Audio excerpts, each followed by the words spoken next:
In this video, we are going to see that if we want to download any kind of music into MP3 file directly from YouTube, how we can do that. So here we are in YouTube. I have the premium subscription, but even if you don't have the premium subscription, you can use this particular option, and then I will show you the premium options as well. So let's go to the right hand corner where we see this profile icon and click on the YouTube Studio.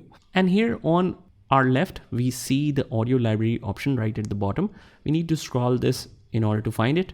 And here we have a lot of musics that you can use for your videos. And if you want to download it in MP3 format, here's how we can do this.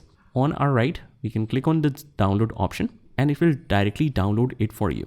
Now, if we want to save any kind of music that we have in the video form, so we will open that particular video and just scroll down and we have the download option here as well. But just remember that this will download the video in the original format if we have the YouTube Premium subscription. After that, if you want to access it, we can just simply click on these three dashes and click on downloads option.